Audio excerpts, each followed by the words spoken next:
Hello? Hello, how are you? Good, how are you? Okay, I'm just carrying my tea into my desk. Is now still a good time to speak? It is a good time. Perfect. Well, thank you so much. Do you mind if I record the interview? Not at all. Perfect. And then I'm going to send you a waiver to sign if you don't mind as well. Okay. Cool. So, first question, let's take it back to the beginning. Where were you born? In San Antonio, Texas. Did you like growing up there? I did. I didn't know anything else, actually, and I was optimistic about it. I thought, well, this is life. This is what it is. There was not a lot of comparisоning going on at the time. There was not a lot of alternative making. Not at least in the present. And I did travel. But I traveled within, not necessarily without of where I was much. And when I traveled, I always had a reason for it. We would we left the family home because of a divorce. My father suddenly, as far as I knew, divorced my mother in order to marry the housekeeper. And I was 7 at the time, so I was sentient. And as a good student, I had followed my geography and some history, and I liked historical movies when they came to the theater. And so I thought of it kind of as a Henry of the Eighth thing. Yet it's hard to believe your father is quite that mythical. But, I thought it was a double cross. But nonetheless, I did see him. And I lived with his wife. So I could see how irascible and sometimes difficult she was to live with. And he tried to keep a neutral tongue in his mouth, and whereas she was vitrolic. I never, during the entire life of my mother, I never knew a day in which she did not refer to my father in some hedonistic or diabolical or criminal or disgusting manner. So at some point the criminal becomes Robin Hood, or maybe Al Capone, or maybe some kind of good, bad figure. Anyway, he wasn't doing anything to anybody that I saw, and we did meet from time to time. There were visitations. How is my audio? Can you hear me? Yeah, it's good. Oh, good.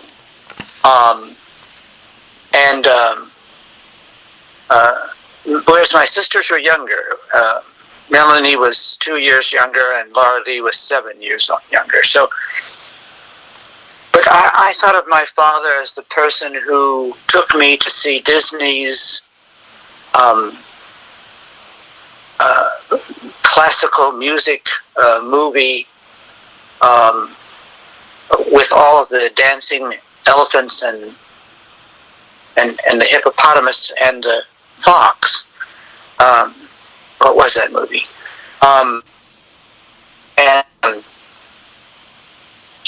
And other ones, but especially that. And for me, it was the time of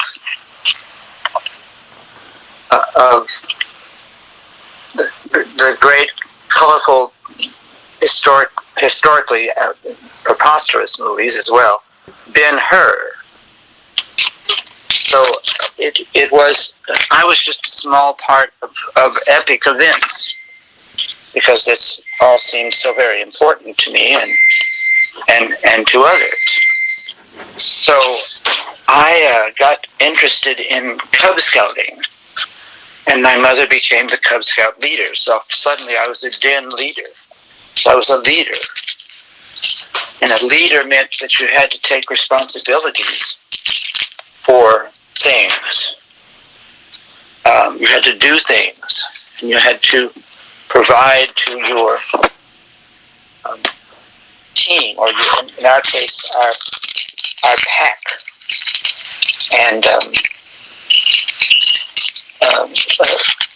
you had to earn your respect, but it wasn't all that difficult, because after all, you had to do was to do the things prescribed in the blue and yellow book. So you had to read the book. And of course there was lots of swearing going on, and promising and learning what that meant, and so forth. So I stayed in the Boy Scouts my entire time in San Antonio. And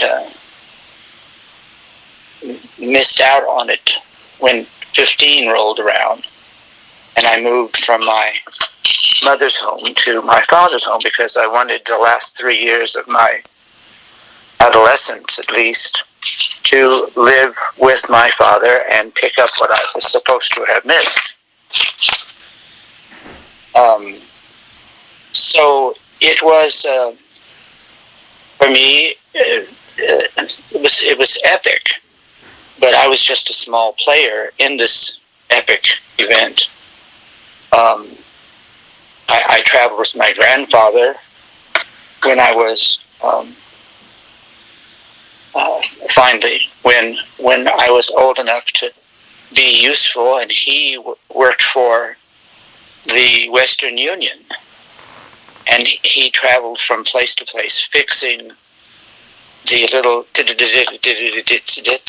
and also all of the other equipment. He repaired it, and he drove a big van with lots of little shelves and cubbies and drawers, and we went down the roads at reasonable speeds like gypsies with all of these things, and I would hand him the tool or pull the thing.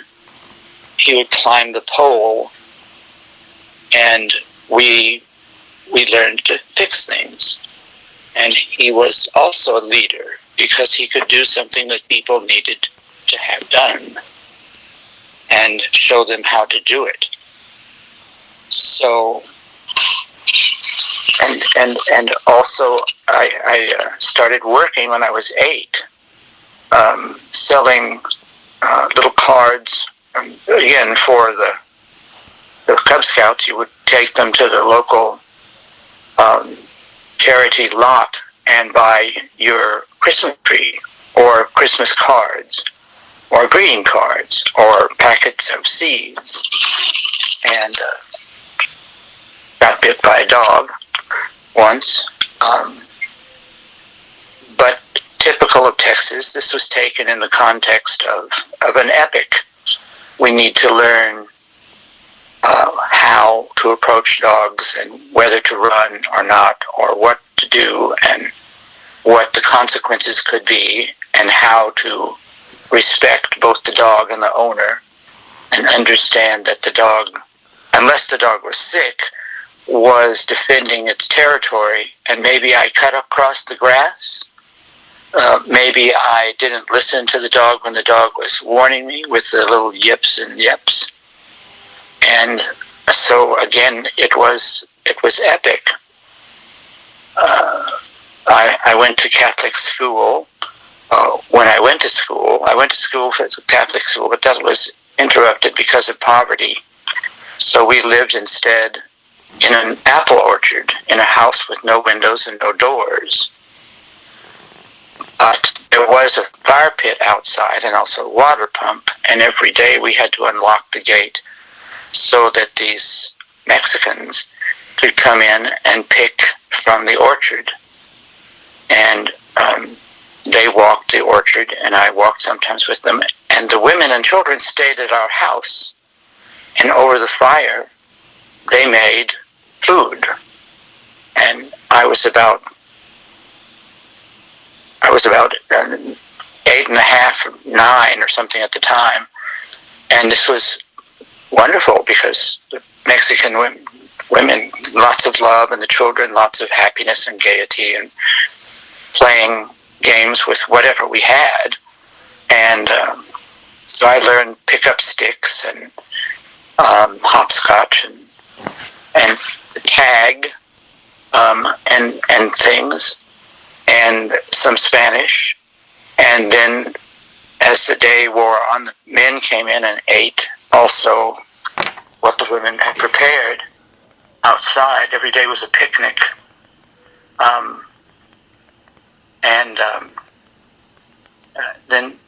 And on days that they didn't come, like Saturday, we would walk down to the school. This whole process lasted only a year. We would walk down to the school that we couldn't go in to because it was Saturday and because we couldn't be in school. We were on the lam. She was having financial problems, and she took this job being the lock and key and guard of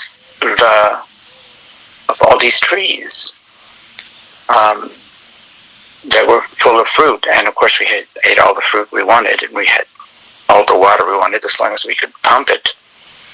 And the weather was good during the part of the year we were there. We slept on the floor, and we existed on the charity of these, what I came to know were immigrants. They would bring the pan, the forks, and stuff like that, and we would share with them our home and the privy and the water and the fire, and we had a wonderful time. And I thought that's what people did. And yes, you asked a question. I read a quote of you that called you a nice man and a man who cares about real problems. What real problems do you care about? Well, again, the epic real problem of my life was my mother and her hatred of my father, and my father not being there, and the support coming sometimes and not coming other times. So the problems, the first problems I cared about were the real problems that affected me and those who loved me and that I loved. So I decided that one of the things I need to do was get a job. So that's why when I got back to the city and we got into regular support payments from my father, I took these jobs because I made money, so I was able to contribute to the family larder. And we ended up living in a house that my grandparents, my grandfather in particular, bought across the street from his house. So I had a new father figure, and a new purpose in life, and it was the job that I could do, and it would immediately help those who I knew were in need. And so the salesman job then turned into the paper boy job, and when I was old enough, it turned into the package boy job. And I was buying my own clothes and also contributing to the family. And my mother was reasonable about that, so I didn't always, but I had the little money, I had my little allowance to buy comics. and candy and little things at the 5 and 10, which really was a 5 and 10, on the way home from walking home from school, which was about 10 blocks away, and that was in San Antonio. I'm not sure where the orchard was, but it was close to San Antonio, and it was where they had orchards of apple and pear and so forth. And the women brought other foods that they had grown in the little gardens wherever they lived.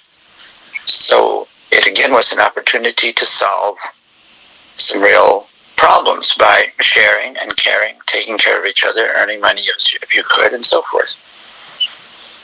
So then I began to feel that I had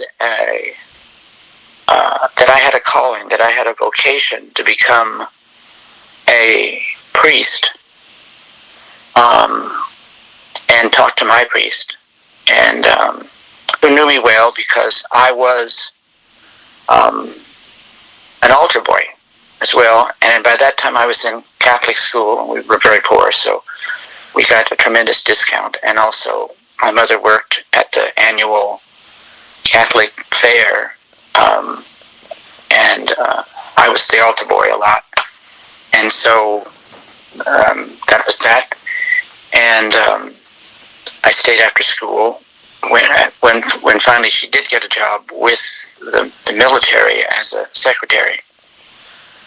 But so for me, problem solving was always that, and the best problems to solve were the ones that would help others, and because I needed to survive as well, would also help me and those most immediate to me. So it just seemed like the thing to do was to become a little bit like who I imagined was Dr. Zhivago. And also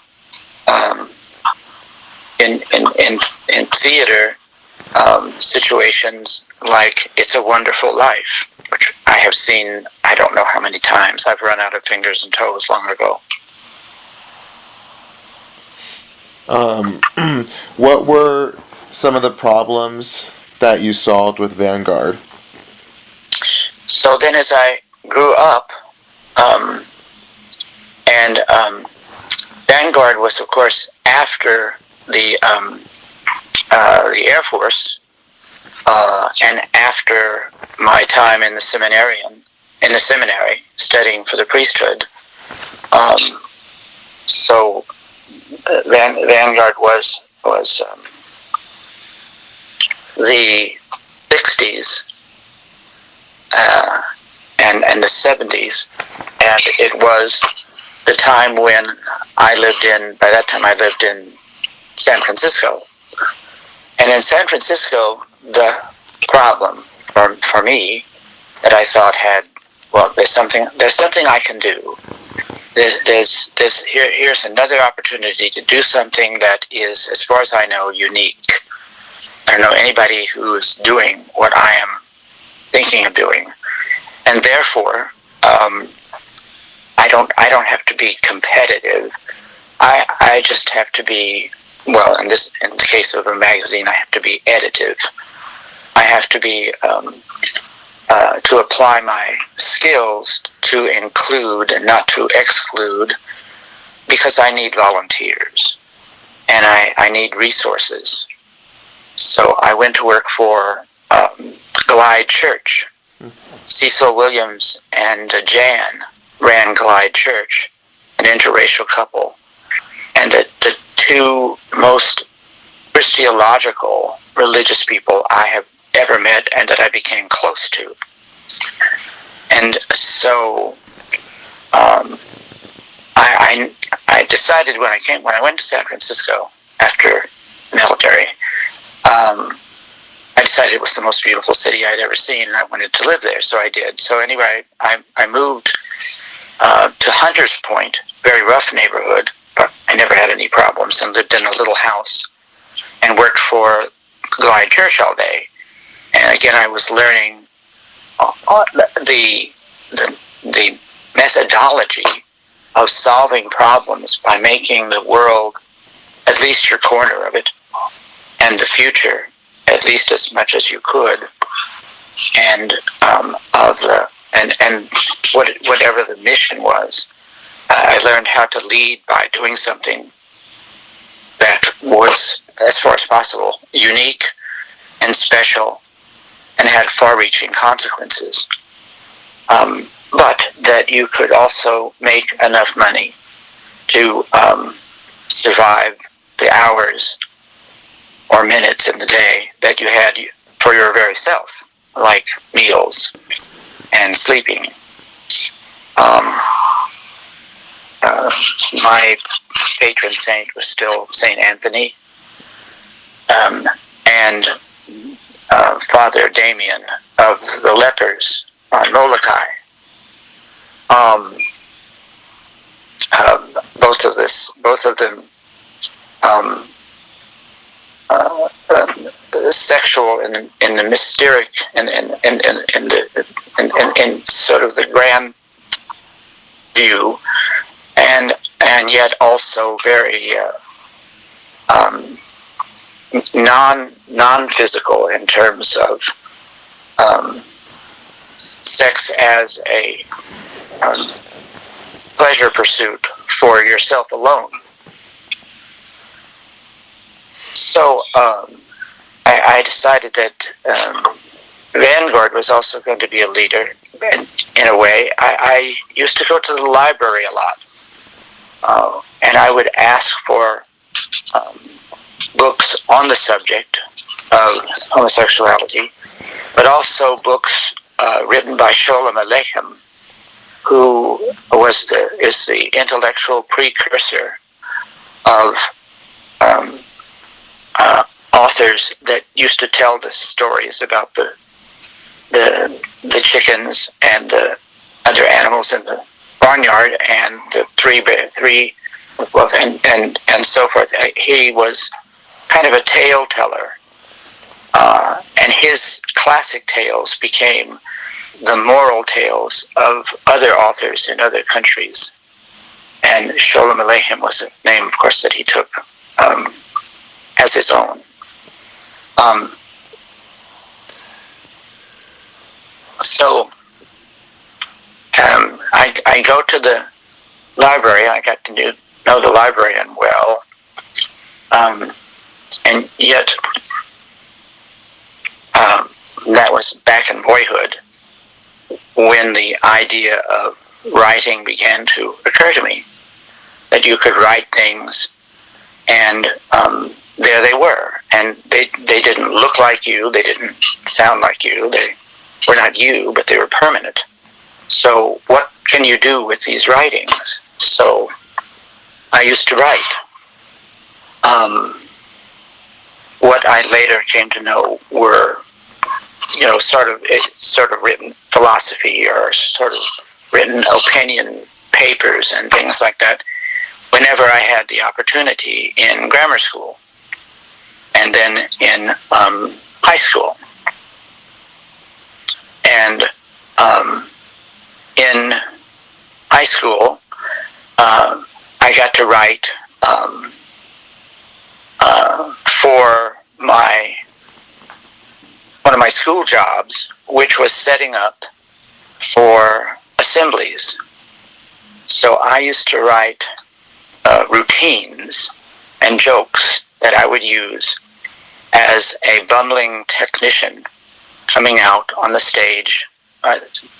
Students are coming in, lots of noise and stuff, and I'd make a fool of myself, and then I'd speak into the microphone thinking that it was off, and I'd do things like make it squeal and things like that, and these were prepared acts, which the the principal liked, and so of course I made fun of him. So I wrote critique and jokes about that. Just little. I mean, these were very short performances. I couldn't sustain them for 5 minutes.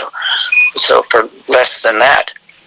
So and they were published because everyone heard them, but no one, of course, ever read my scripts. But I did that in my last year of school in San Antonio before I moved to New Braunfels. And in New Braunfels, I entered the theater, but I couldn't act. I could only read, and I could help the actors, but I couldn't perform because I lived on my father's ranch. But I could go to the performance, and I learned makeup. So I learned that you could read a book. The book was called Stage Makeup by Gregory Corson. It's still a masterpiece. And I learned that you could read a book and you could master a craft. So I read that book several times, and I got the materials from the school to the school. And the first time I ever did makeup was the dress rehearsal for a play called Where Were You on January the 22nd? It was a crime drama. It was a courtroom drama that would end when the audience jury decided whether the person was guilty or innocent, or that they were deadlocked. We never did that one, but we did this drama in the city hall courtroom in New Braunfels. So again, I learned that you could write something. It could go this way or that way. It could be very real, even if it was actually just play acting, but it would have consequences. The people in this play, the accused is either guilty or innocent, usually, and is sent to death. So this has great consequences. And I would only have done that if it had been theater. So after the military, in which I did a lot of writing and a lot of reading of the realist and publications from Greenwich Village, which helped me work my way through the Vietnam War. Was I complicit? Was I a victim? Was I a participant? What was I? Well, my chosen opportunity to serve in the military was not to fight, it was to fix. So I became, as in the television show MASH, I became radar, the radar of equipment. Those were the patients for me, and I learned every single thing I could about the equipment. And I traveled in the Air Force in C-130s packed with equipment and these big rolling metal cabinets full of books about the equipment. Wonderful, wonderful books with exploded views and all the parts and all the things and how to do it and how to operate and everything like that. So all I had to do was read volumes and volumes, and I could repair anything.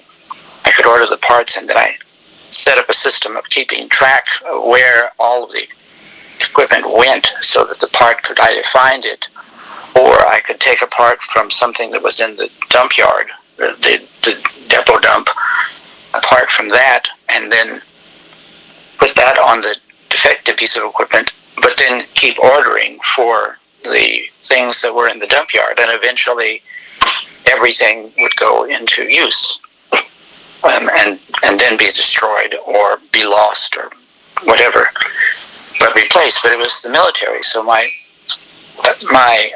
found there was some good in this because I moved up in rank, almost to sergeant, but I refused to sergeant. But I could be rewarded for my writing, my compositions, and also my organization of where things were, what was needed, and how to keep track of it. So after the Air Force, I went to San Francisco, and I wound up first in Hunters Point, and it was so far away, so instead I went to Haight-Ashbury, not completely knowledgeable of what was going on, but it was the 60s. So I went there, and I rented a 6-room flat in a corner building that had a view of the sub-scene on the second floor for $400 a month, and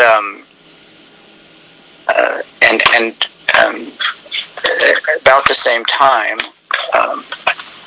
about the same time I was in my next phase of Glide Church, and Cecil shared his vision with me and others that he wanted to put into the center city a place for the homeless and the jobless and the addict and all that sort of thing, and also programs of feeding and educating and so forth. At that time, when I met him, he was just a very good preacher and a person who I had not seen in life that was more Christological. Most of Christ's philosophy is about what to do, and there's also a lot of personal sacrifice. But it's also realistic in that here's loaves of fishes to eat, and so all that. So I took that in the practical context, but out of the literal. I thought that was the literal. I thought was hogwash, but that lesson was mystical, and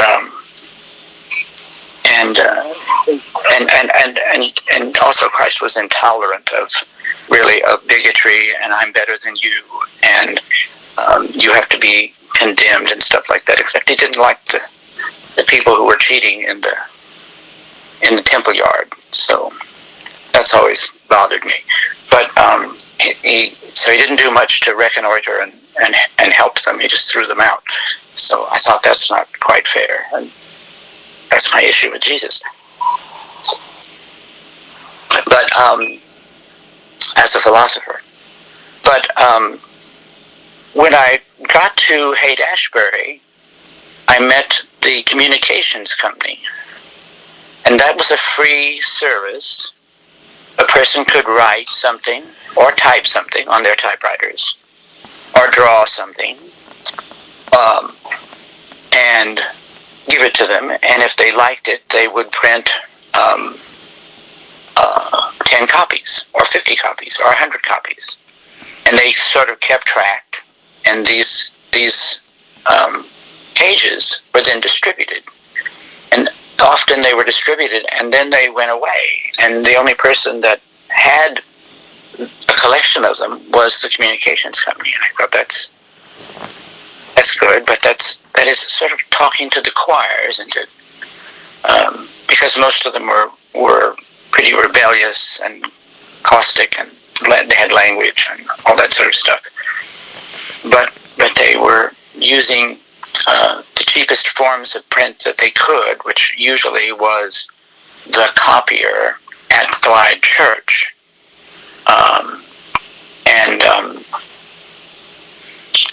So they were at Glide Church. They were monitoring. They were seeing how people were concerned about, because here you have a document, and Cecil would talk about it. And much of the Haight-Ashbury would go downtown on Sundays and go and hear him talk about it. and hold it up. And there was this thought and this thought. I thought, this is terrific.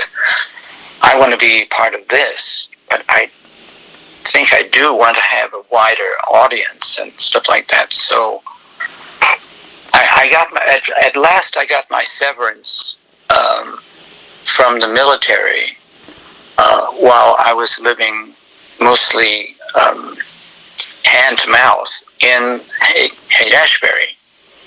And Glide was also my breakfast, lunch, and dinner. And it was also my clothing, because free clothing was available through there, and also through the Diggers, which was, the Diggers were all about free.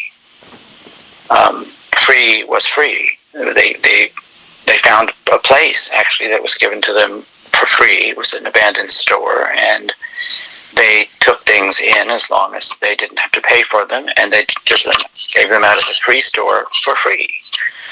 And they had bulletin boards of things that you could do for free and places where you could go and get stuff for free. So I thought, this is another concept that's wonderful. The Diggers have breakfast, lunch, and dinner, but they're also providing an awful lot.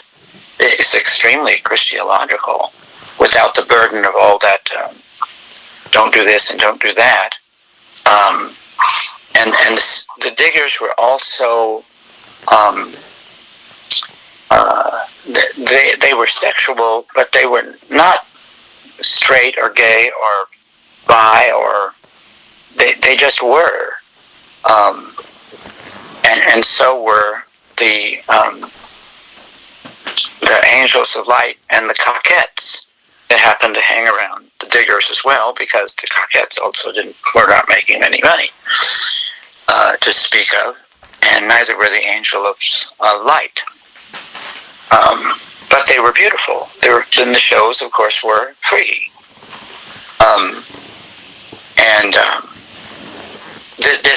This was an epic moment. What can I do? I'm not a butterfly. I can't do the beauty of the Coquettes and I'm theatrical, so I can do things for them. I can do lighting and I can find things, but I don't have the beauty of these butterflies, and I don't have the team building to make all this free stuff happen in here, and there's no reason to compete with them. For heaven's sakes, that would be ridiculous. You were involved with the Coquettes? Well, I was there, and I was an audience. I knew them, and from time to time, as I think anybody else who wanted to, went and slept for a while, or ate for a while, and also to read the other stuff that was coming out from the Coquettes as a commune. They also did a publication, and the communication, the publication was a communication that went with things that. Some of these things were delivered, because they would get lots and lots of food from time to time. They would have access. Somebody would have a truck or a car, and they would go down to the San Francisco depot of food, meat, green stuff, all that sort of that zone where all these things were sold and distributed all over the place. And at the end of the long morning, they still have bunches and bunches of food, but it's a little smashed or a little broken or a little crushed or a little old or something. And so here, take the stuff. Otherwise, we have to cart it to the dump and so forth. So they would do that, and they would bring it. They would take it to the Haight-Ashbury and other places. But the Haight-Ashbury is where I was, and would distribute it in the park, the Panhandle Park. I lived on one side of the Panhandle Park, and Haight, and near the corner of Ashbury and Clayton, and just across the park was Haight and Ashbury, and so I was existing within this community earning just enough money as the so-called manager in a two-person cafe called the Haight-Ashbury Cafe, and half of this cafe was the donut shop, and so the Chinese would make donuts, and that was a concession of the owners of the store. And the other store had the other half of the store was a 24-hour, mostly 24-hour cafe. It was a restaurant. It was a small restaurant with some tables and chairs and booths and chairs at the counter, and we could make what is typically made. And our menu was up on the wall.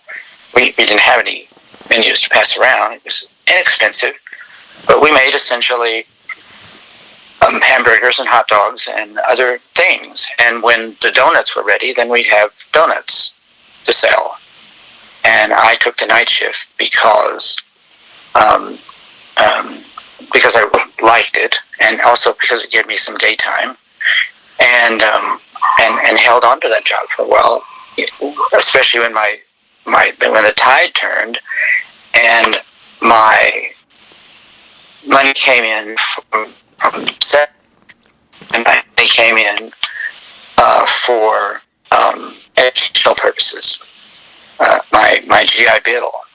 So my GI Bill gave me the power of enrolling at City College, and suddenly I had money, and I had money to burn because City College cost just a few $100s a semester to take all the classes you wanted, and the severance was a big chunk of money.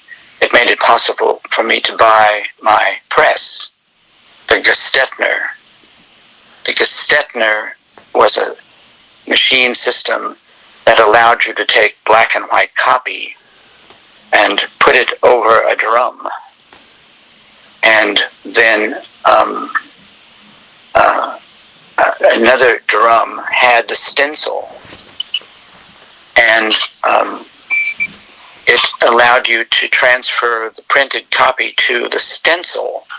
So you had essentially a piece, a strip of paper and plastic that you could use and put it on a Gestetner printer, and again a drum, and you could print hundreds or thousands of copies. And because you could do this over and over again, it was a printing shop, which I set up in my basement of my flat. So I thought, this is a wonderful thing. I have found what I can do. I can accept writing and authors from the Diggers and from the communications company, and I can help them. And for a while I became the communications company printer. So, and therefore I can also reach the public, but I can contain them. Most of them will never know where I live. They'll just know where I work in the community, and I'll have my little desk there so I can take in, but I can filter what I want and suggest what I want, and authors will create it, and I don't need very much. I can also write and publish, and so what is going to be my subject, and so forth. So through this mix, this word Vanguard evolved, and I wanted the stuff to be different from the publications of the day. There was a signature publication of the day during that part of the late 60s and 70s, and it was a beautiful newspaper. But it was a newspaper. It had thousands and thousands of copies, and a staff and a floor, and it was on Haight Street. But and it was inexpensive, very colorful. And so I thought, well, now, so that line of action, that's taken. They're the best. There's no reason I have to compete with the best. If anything, I want to contribute to the best. So I wrote a little bit for it, and I also created a couple of cartoons for it. Not many. One of my cartoons, and what was this thing called? I don't remember. But you'll find it in your research of the Haight-Ashbury of those times. This wonderful publication.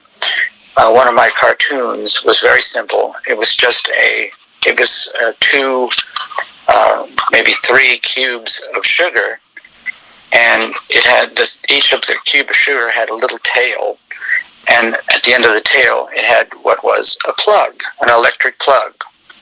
So that was a cartoon of how LSD was distributed at the time. You took the cube of sugar and ate it, and then you were turned on. So I thought that was cute. And they published this simple little cartoon, and that was that.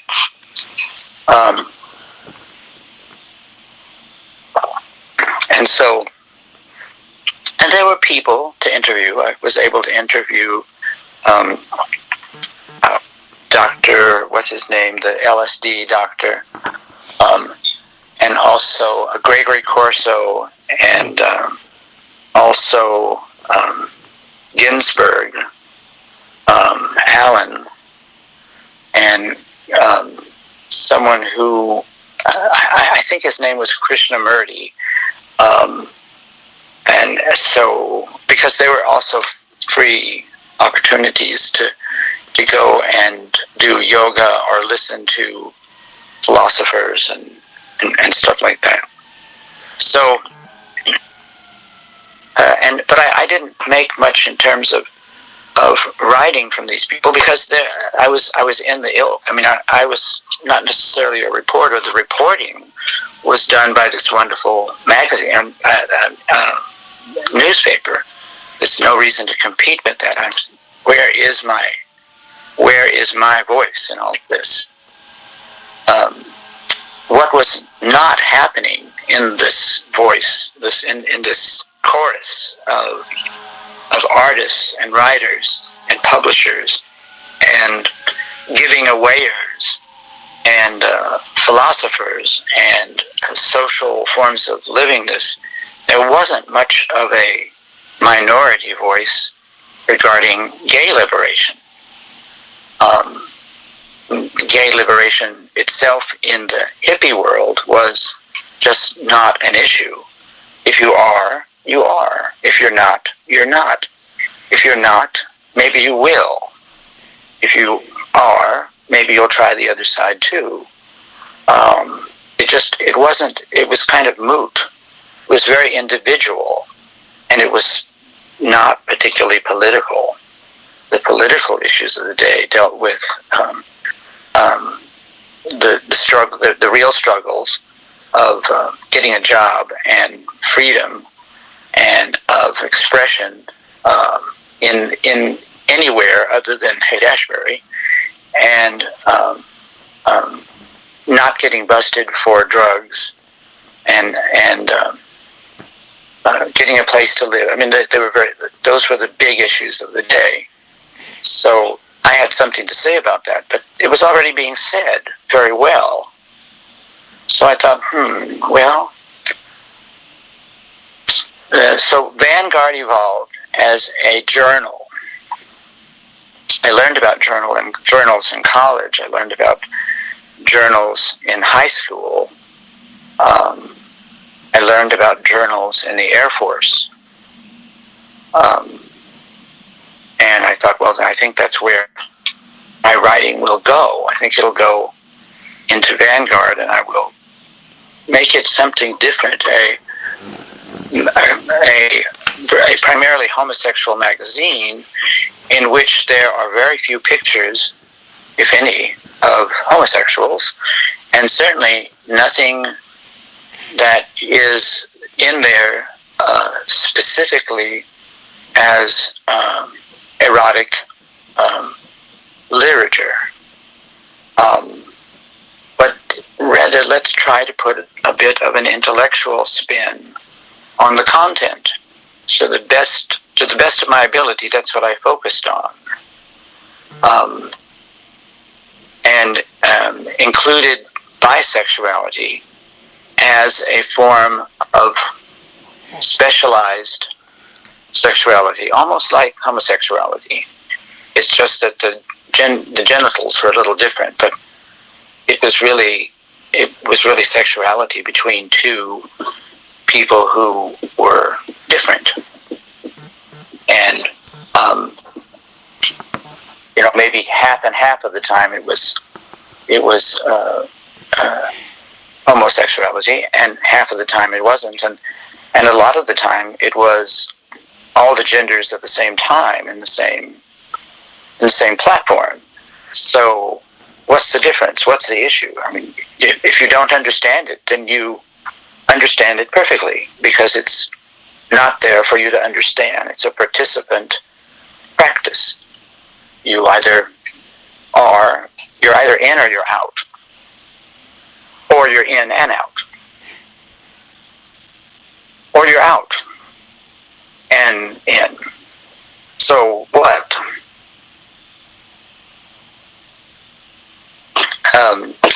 So the evolution of Vanguard was around that, and there was I put out several issues. I put them out whenever I wanted to, and whenever I had help to do it. And I collected my inspiration and my help and my financial backing from the people of the day, from the founder of the Mattachine Society, and from the founder of One and Sir on 6th Street, and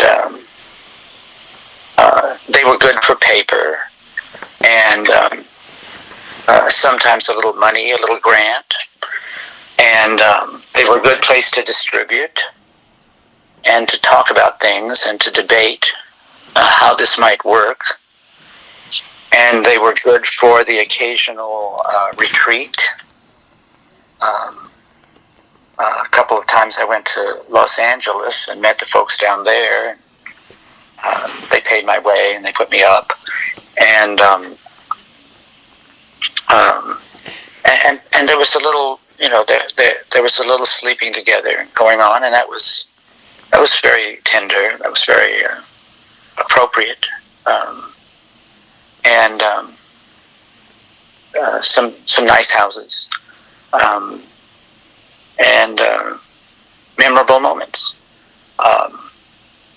and still looking for the voice. The last issue of Vanguard was an exhaustive experience, an experiment at City College.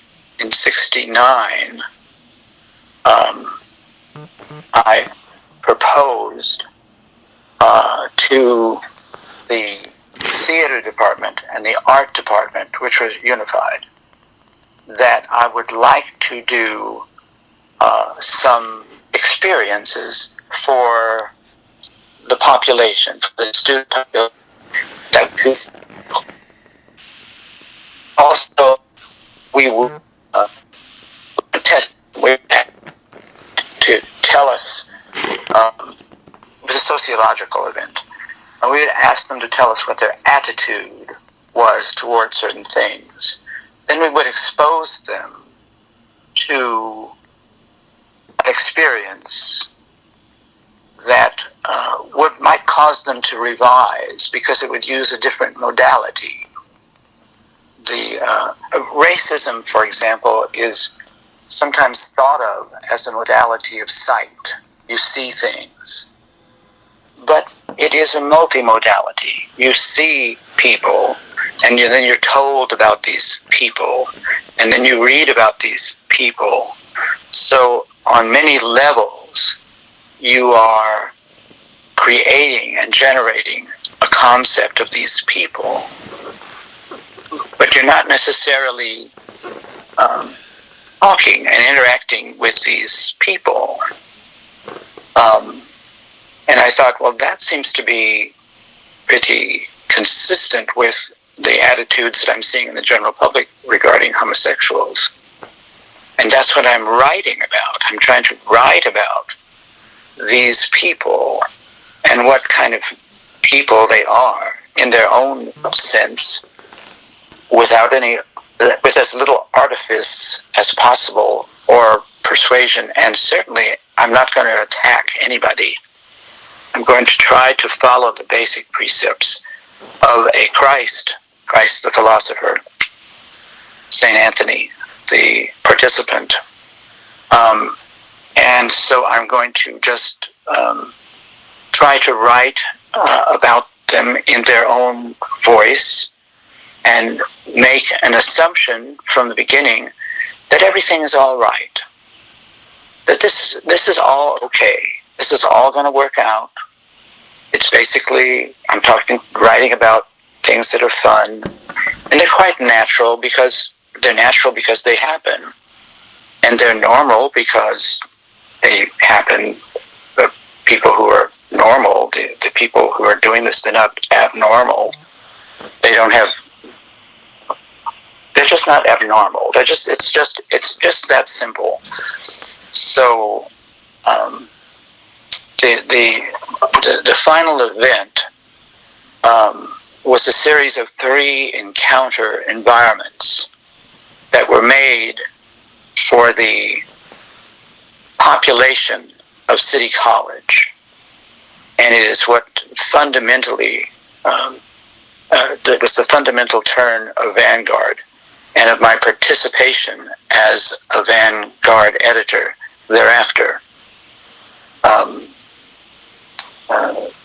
to try to keep the Vanguard library going onward, on the shelves and in here and there and out to other organizations, and trying to spread the seed farther and farther and farther. So it was a thick publication, and it had a multicolored drawing of a man and woman engaged in coitus at the time, but they were suspended in space, and so their feet were elevated. It formed a heart, of course, shape, and they were united, and it was graphic, and was thick, and like all of the publications, it sold for anything from $0.25 to $1, depending on the traffic and where it was and what the vendor wanted to sell them for. So the first encounter environment was the black encounter environment. There's a lot of black and white tension at the time. And I identified this situation as being very similar to the homosexual. In a way, blacks were homosexuals, and we were black. We were identified by a sort of a color, purple. We were identified in our the way we looked. We looked funny, we walked funny, we talked funny, and we were identified by our criminality. What we did was against the law, and we were identified by our health threats. You could, we weren't quite to the AIDS thing yet, but we could do things, and you might catch things, and maybe we used drugs too much, and so there was a lot of homo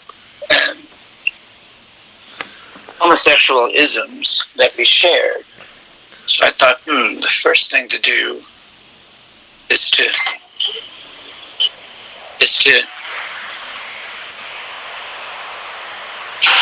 do the black encounter environment, because I know there's an audience here, and I have the equipment to do it, and I have the entire main stage of City College, which fortunately has a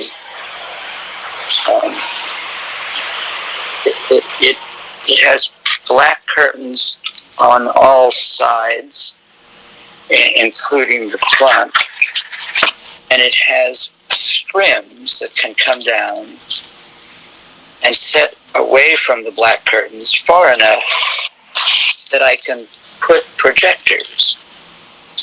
And also I have access to all the ladders and all of the electricals and these little platforms that I can put projectors, slide projectors and movie projectors and overheads. And I can put a place in the middle of the stage, and I can cover it pretty much with scrims so that I can send things out on, you see, so therefore I can project on from several sides, and people will be inside of the projections. They'll walk into the stage, everything's black except the aisles. No one's seated in the chairs unless you want to. The curtain is down, but you can see a little bit. There's a lot of color and stuff going on because it's down, but it's not all the way down to the ground. And it's lowered a bit from the top. So it's kind of, so you're sort of blocked by the sandwich part of a sandwich, but you can see under the bread and above the bread. And they would walk into this environment with a lot of speakers and a lot of images of what was going on in the black community about the white community, in the black community about the black community, and in the white community about the black community. And because it was a college, there was a lot of stuff in the AV.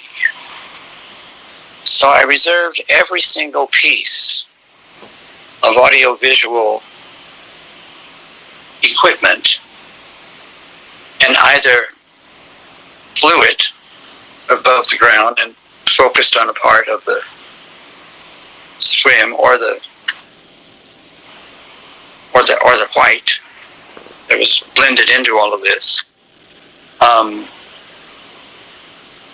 and projected from the central station, and also rear view. So when I was rear view, I was showing people stuff on the scrim, but it would go through and it would color them. And then it would go to the other side, pretty much diffused. And when it was above, it was fairly tightly focused, and it was going down, it was going through the scrim, but it was going to the white. That was white curtains that were positioned there. And so it was a very colorful environment. When you walked in as an audience, you became colored. You were looking at colored images, many of them not framed at normal angles, but a little bit over, and interacting with the other images. And so then I checked out every single image that they had about that, including that sort of thing, including the KKK and sort of Black Power marches, what there were of the day. And I I think Sidney Poitier was in there somewhere.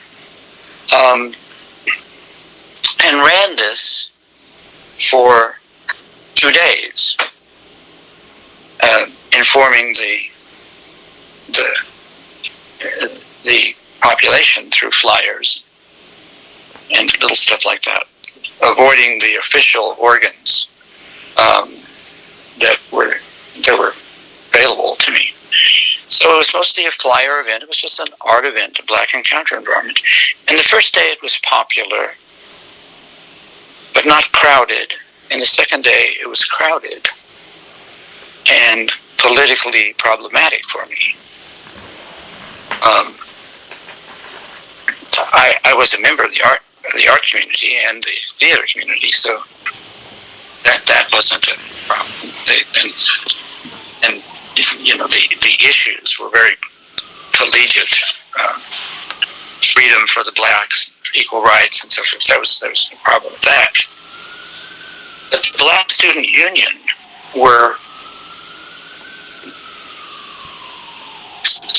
this was very strange that this white boy was doing this. So I was called to account on the third day, and that was my opportunity to try my philosophy. And there was no actual winning or losing, but once we talked it all out, I won. The experience was such that it surprised me. I got what I wanted, but what I wanted that I got was surprising in volume. There were people crying. When I remember it, it brings me to tears now. They were crying, and they were hugging, and they were touching each other, and they were reaching out. And some of them knew each other, and some of them I don't think they did. And some of them were black, and some of them were white, and sometimes you couldn't be quite sure who or exactly what that person was, because there were all these colors in the environment crossing the stage, which then focused on the white that was behind a scrim that was transparent, or caught by a scrim that was a rear view kind of scrim. That you get the picture, right? Mm-hmm. So, and none of them had ever seen anything like this. They had not been in anything like this. They just didn't have the opportunity. I hadn't seen much like this, but I had been to places in other countries, in which, Asian countries, where some of this kind of scenery was done. A scenery in which the scenery was scenic. It was not tangible. It was not corporeal. It was projections.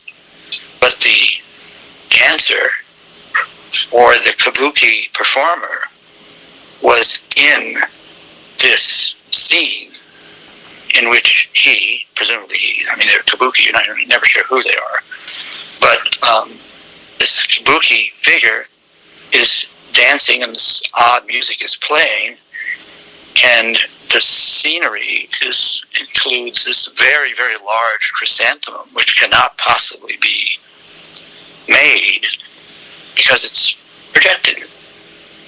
And gradually it brings up these grasslands, or this lily or something like that, and then it fades away.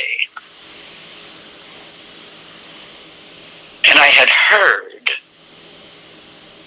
environments like this, but only in one place, and that was in San Francisco.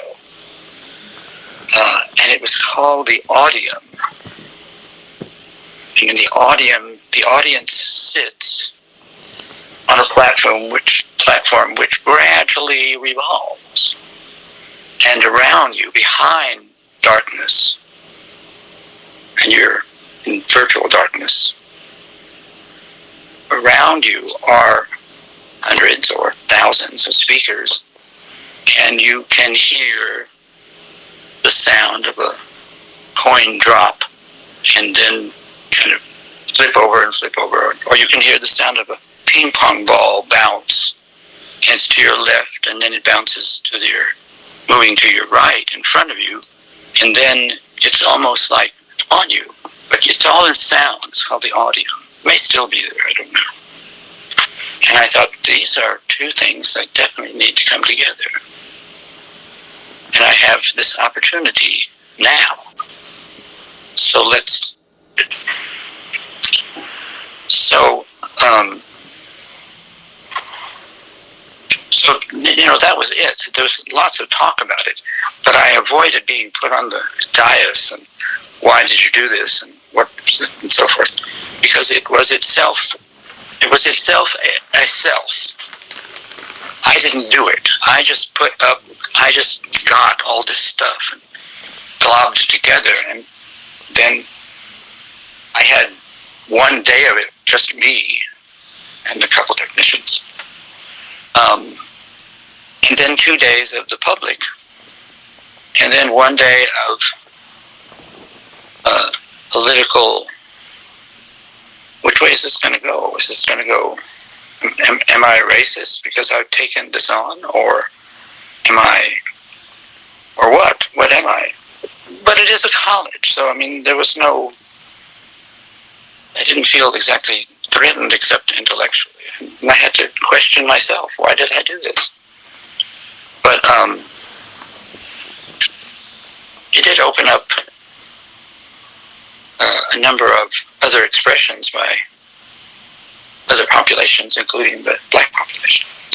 So that was one. And then I asked for permission to do a gay encounter environment. And I didn't do it as the editor of the Vanguard Magazine. I did it as St Clare, the student at City College. And after all, it was 1969. Stuff like that was sort of going on. And then they said, that's okay. Do you have any, we've got some rules. And I said, sure, what are the rules? And, the rules were pretty much that you couldn't have actual homosexual acts being shown as, you had to avoid nudity. Well, that was quite a challenge because there was not a lot of, there's a lot of black stuff going on in which there's no nudity. Nudity is not the issue. So pretty much everybody has clothes on, or they just have their shirts off, or something. So it's very difficult to do that, so I knew that I couldn't do that. So I was going to be probably getting into a lot of trouble. So I needed to have a little more of a front going on. So I involved the psychology department and the sociology department. And since that was my major, the sociology department sort of established a backup philosophy. After all these people are 18, and we'll make sure that they're 18 when they come in, and there will be a questionnaire, and which will be blind, that they'll fill out before in this particular test class. And then my sociology professor, how he escaped being fired for this, I don't know. But as far as I know, he didn't. First of all, he was practically the sociology department anyway, so that was that. So there was a questionnaire which I created, and it was blind. So you had a number, you got a ticket, and you wrote the ticket number, and you put the ticket in your wallet. And before you went there, and you took the questionnaire was in class. It was a scholastic, at least in pretense, of questionnaire. Your attitude about gays, about homosexuality, about sex. Who are you? What race? What age? All that stuff. So this was different from the Black Encounter environment. These were people who were numbered and named and involved, and it didn't matter what their race or something was. It was about something that any of them could be or do or not do. So this was different. And then after the event, they were again given the same questionnaire, and now they had a number. And they could take the questionnaire home, or they could take it when they came to class, and they had a number. And as far as they knew, it was blind. But in fact, I was, of course, I'm a ghost. I'm wondering, I don't know who I am. I knew what some of these people's numbers were. So I got to select some people who I wanted to see them and maybe hear them and maybe, try to, whatever I could get out of just kind of witnessing them on paper and in person, and then paper again and stuff like that. I'm taking sociology classes, but I wasn't taking all the sociology classes. So I could view some of these people before, and I could hang around in the lobby or the common place where they were filling things out, and then also afterwards, I could visit after they'd done the post test and were handing it in. I could be there and I'm here. You want to talk about it? And they did, and I knew some of them by their number. It wasn't foolproof. I didn't get a large number, but I got a sampling. And then I collected all of this stuff and boxed it. But along the way toward the box, I published the last issue of Vanguard with this highly erotic drawing on the cover and an explanation of what had happened and the results of the pre- and post-test about their attitudes. Oh, I read that one online. I saw that. Yes. Did you? I don't know if it's online. Are the pages there? Yeah, it's on, I think it's like LGB transsexual history or something, but there's like 10 of the issues that are scanned and up there. Oh, I'd like to know about that. If you have a chance to email me, Yeah, I'll send it to you. But that's how that's how I did most of my research. I don't know where I am. So the principal thing that I thought I learned from this intrinsically, internally, fundamentally, and permanently was that in spite of the fact that this test was put out as a sort of academic experience, but the encounter environment itself was a completely physical experience. I got every single erotic movie that I could get my hands on by borrowing and begging and occasionally buying them. And I put in every single one that was academic in some way, and people had their clothes on. I used those as the larger screens in a different place. I used the art department. So in the art department, the lights were up. So this was not a dark or murky environment. I thought that would get me in lots of trouble because somebody would do something maybe, or there'd be touching, or somebody would say that somebody touched me. But here we have the art department. So we closed the shades, but it's dark enough that you can see from the projectors that I have mounted from every possible niche, including hanging some from the ceilings. And but I emptied all the shelves, all this sort of stuff. And again, I ran this for 2 days. Although and it helped me quite a lot. The school closed it at lunch. The thing ran for some hours in the morning, and then lunch, and then it wasn't closed for lunch, but lunch was over. So,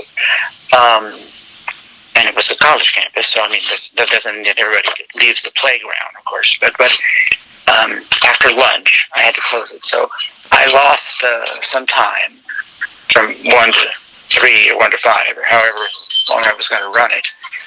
But I found that, in spite of the fact that there was an awful lot of graphic, visual, naked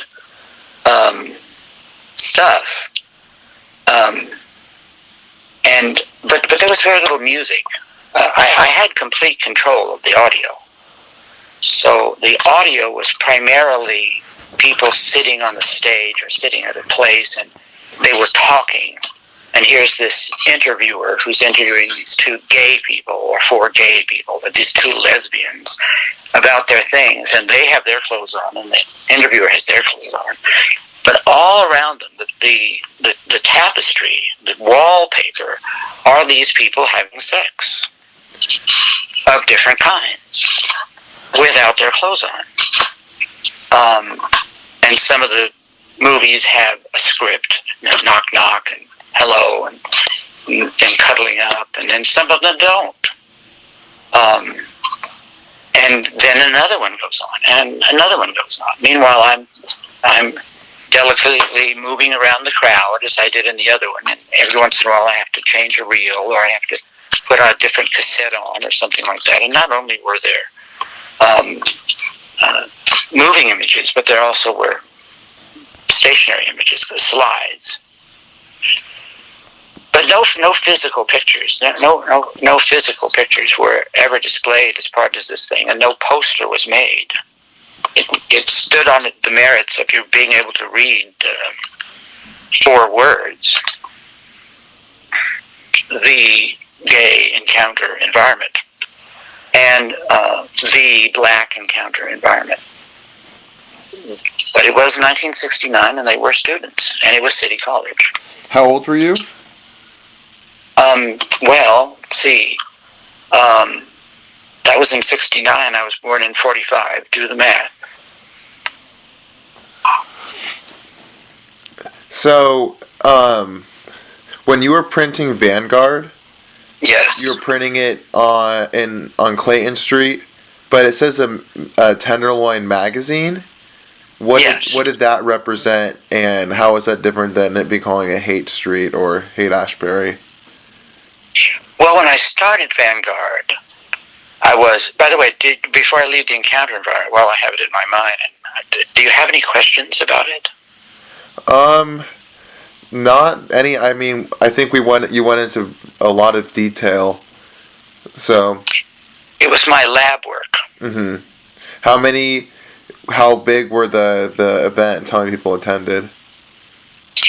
Well, thousands came to the black encounter environment. We had a steady flow. We had 2 solid days, and we had lots of room. The stage was the main stage, and we had lots of equipment, and we had lots of material, and I had good technical assistance from people who they just came. I mean, I told people, I was taking classes, and I asked for volunteers, and they showed up. So, and they were also the backbone for the gay encounter environment because they showed up. But I wasn't taking any gay classes because there weren't any. But there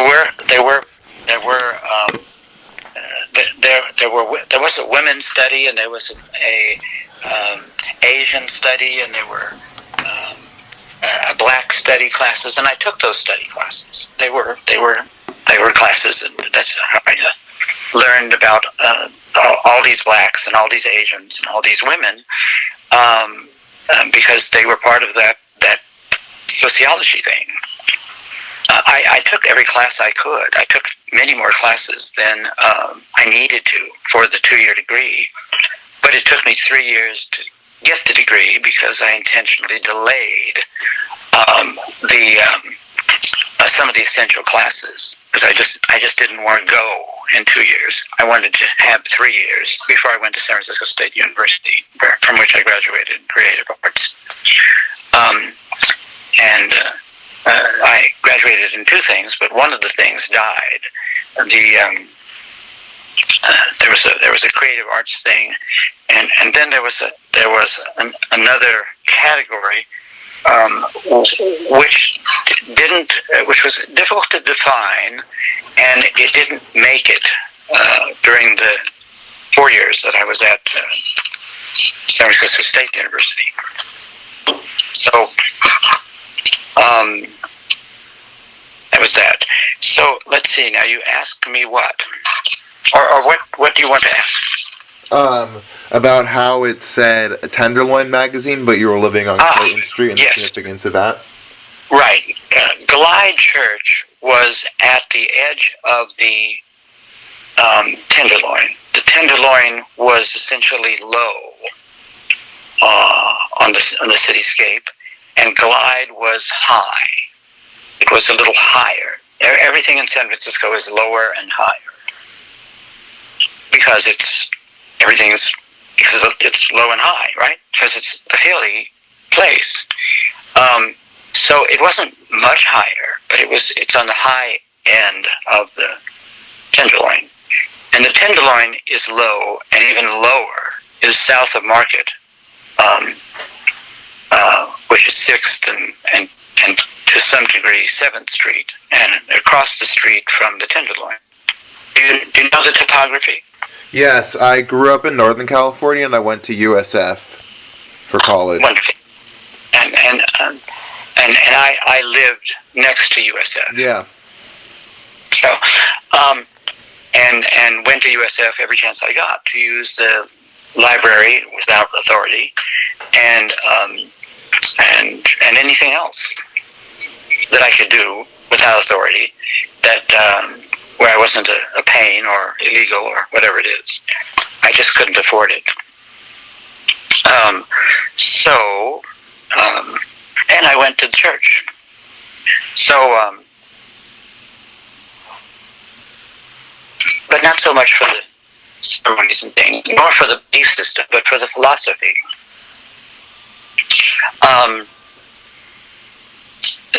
Anyway, Glide, right in the middle of the Tenderloin,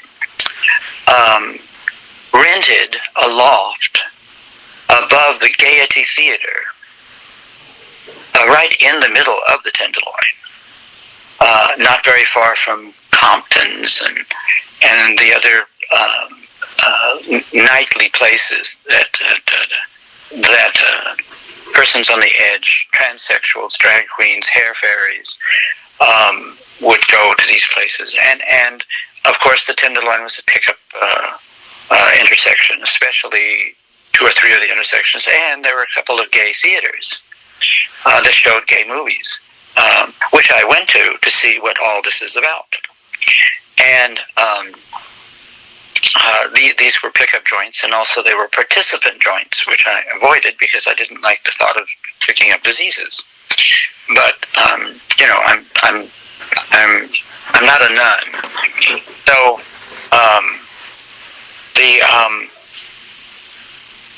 um, this place over the Gaiety Theater had went through a couple of names, but it was a safe place where people could come up the stairs to use the bathroom for bathroom reasons. You've been in there long enough. But okay, oh fine. Well, I'm just saying, there's other people. Okay, fine. And there were no issues on that. And had lots of windows and tables and chairs and a little, not exactly a kitchen, but sort of like a little kitchenette place. So there had been some sort of stove thing going on and cooking there. But we had a few things that we could plug in, and mainly coffee pots. And then we also had a couple of places where we could put things like pastries.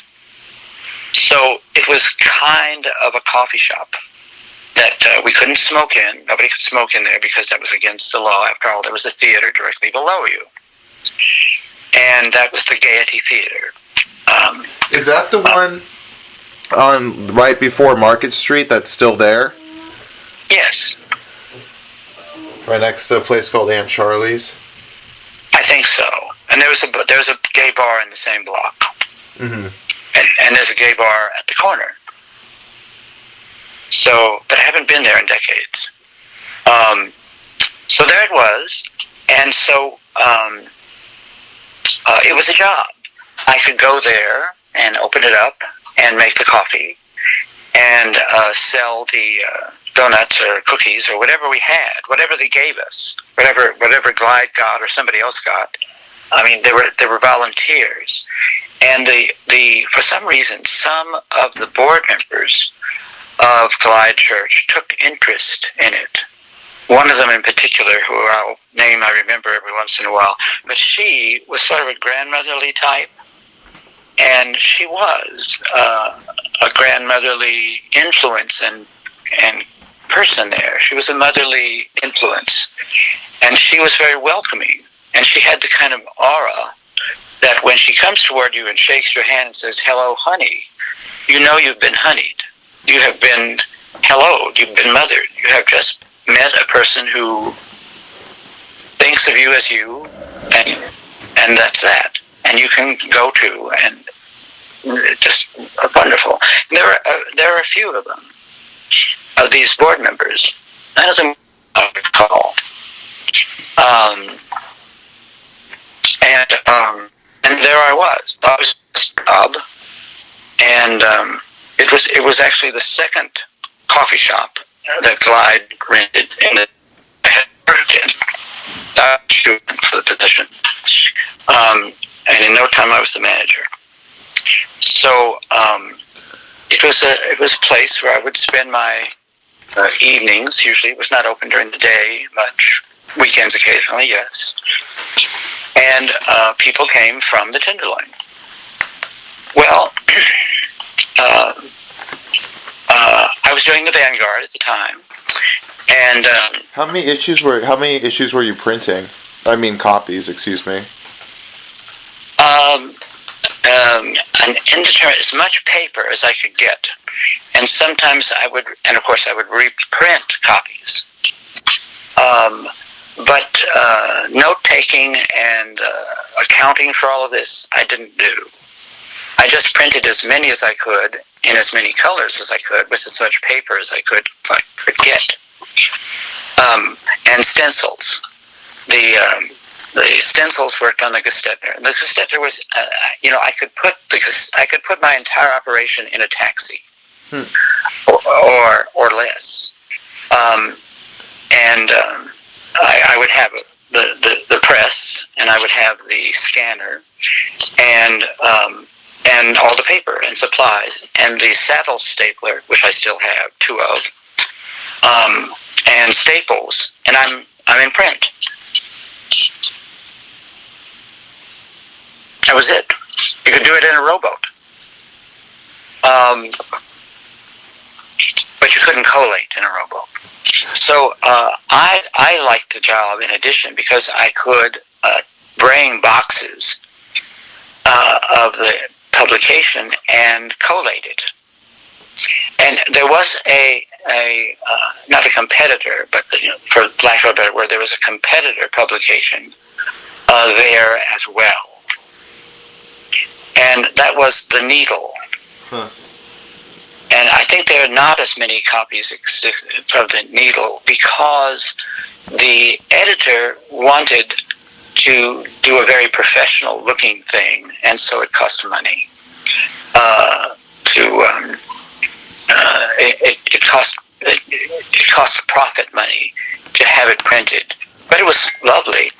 And I've forgotten the name who did it, but I think his last name was Marat or something like that. I've seen the name, and every once in a while I see it around, and he was one of the founders. And The Needle was a publication essentially from the point of view of addicts and those who've recovered and those who have discovered that they don't want to recover. They want to control their addiction, and they're into needles or other things like that. I wasn't into needles, so I didn't have much to do with that population or the process. Was it gay as well? Well, it was gay because it was gay people that were primarily doing it, and also because a lot of gay people were doing needles. I'm a gay person who has never done a needle. Although I take needles every day. I'm looking at my needle right now because I know I'm a diabetic, so I take insulin. But I've never taken a drug that involved a needle. I just couldn't see myself doing that. It looked to me like, in some ways I identified with Joseph and his coat of many colors. And from time to time I felt that my brother human beings were beating me to death and throwing me down the well. But I didn't want to be thrown down the well. And I certainly didn't want to jump down the well. And so taking needle drugs and hard drugs to me was jumping down the well. And I would be wasting my coat of many colors, and I would be losing contact with myself, my human family. I just didn't want to be an addict. But I didn't mind being around addicts, or people who use needles, or people who were drag queens or hair fairies, or prostitutes. I didn't mind any of these people. These were people. These were Christ people. These were God people. These were people who were in touch with what they were in touch with, and it had consumed them. Or it had involved them, or they did it for fun, or they did it sometimes. I don't know. I'm not a puppet master. I don't like puppet shows. I'm a participant. I'm an observer. I'm a participant observer as a sociologist. That is my role as a sociologist. The participant observer.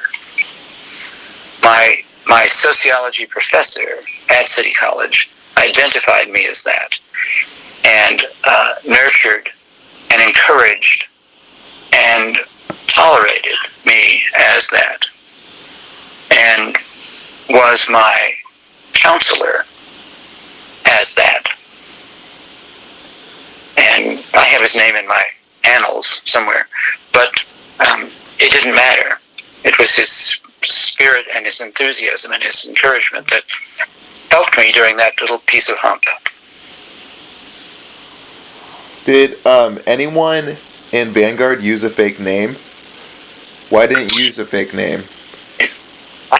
I didn't. I avoided formal names. I called myself the High Scribbler. But it didn't seem logical to me, nor to anybody else that I recall, to use a fake name.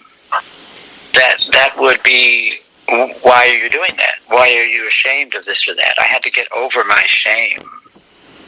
Really, after the military, I had to get over my shame. And even in the military, I didn't have shame, as long as I was not going to be beaten up.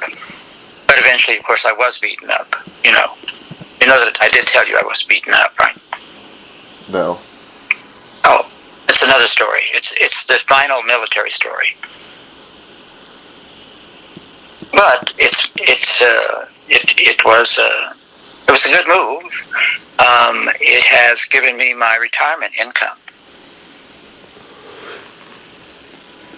Who was Doug Patrick?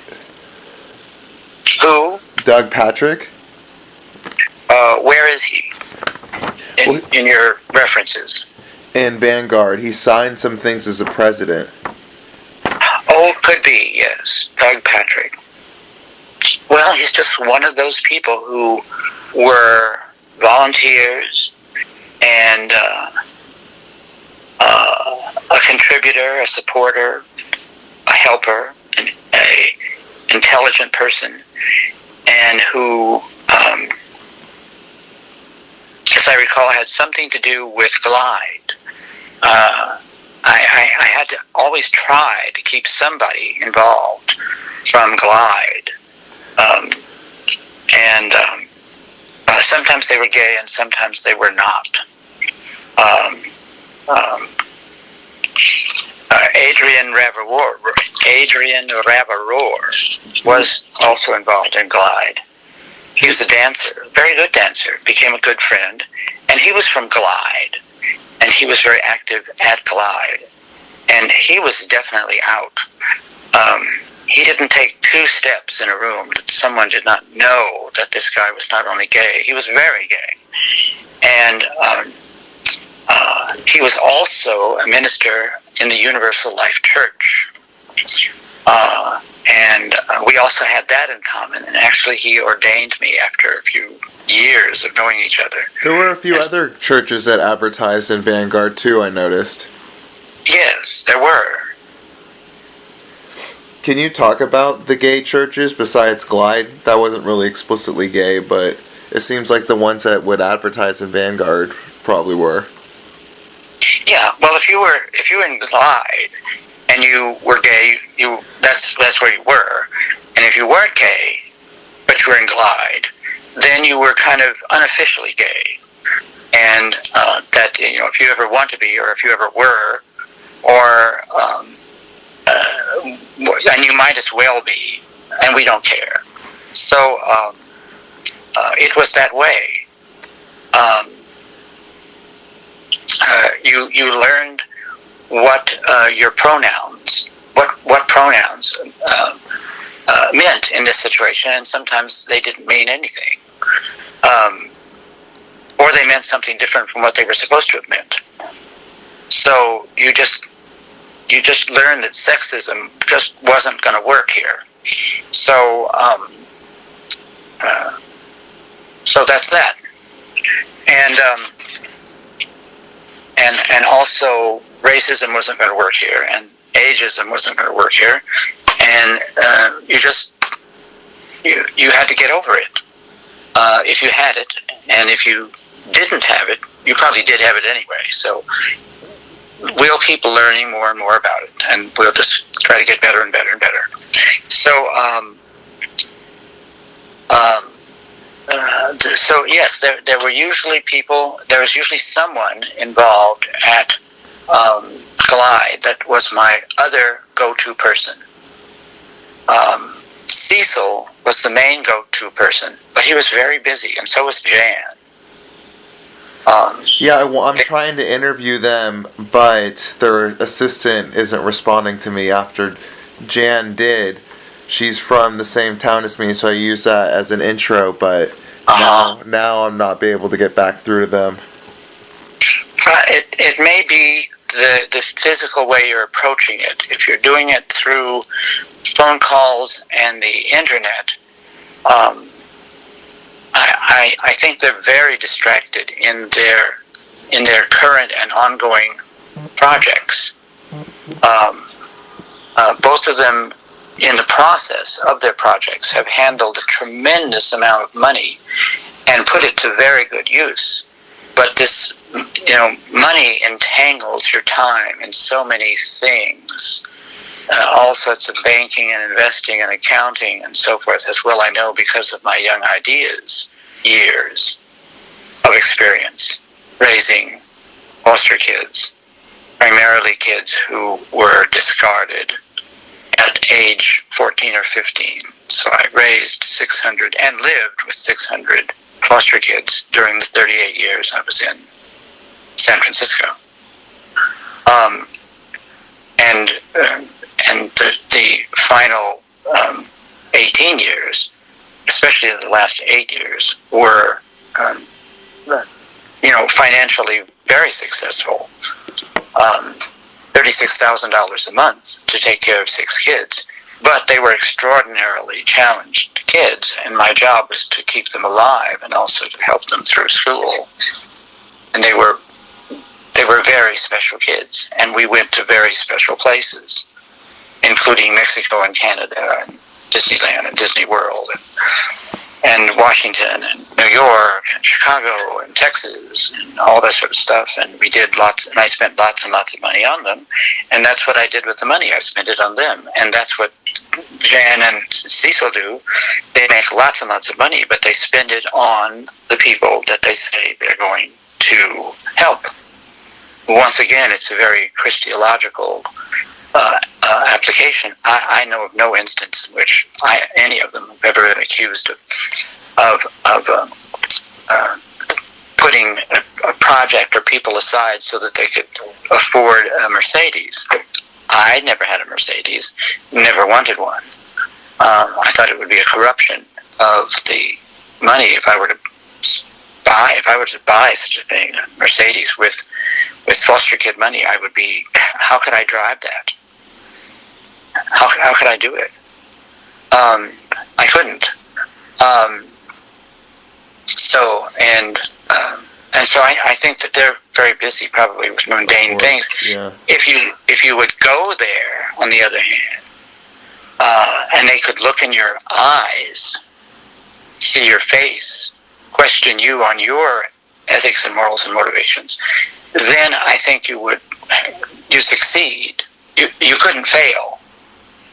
But being a stamp on an envelope or a name on a website or a printed thing, and it's very different. I mean, they're very tangible.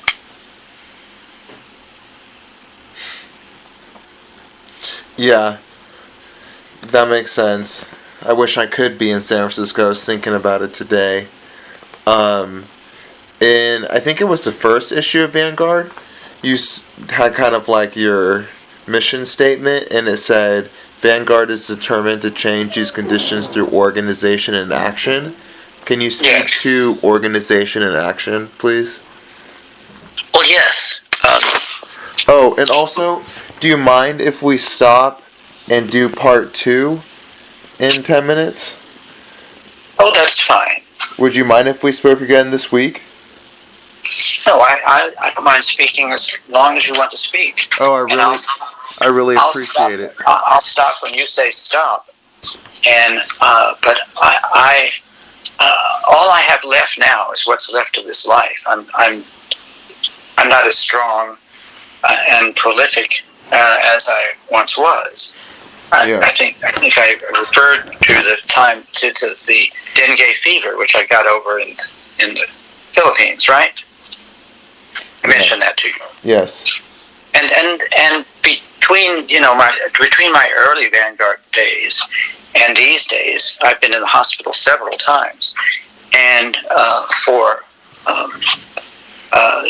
due to this or that accident or this or that disease, and so I'm fortunate because of the military to have extremely good insurance and professional care available to me. But I've had several near-death experiences, usually related to the good things I'm trying to do.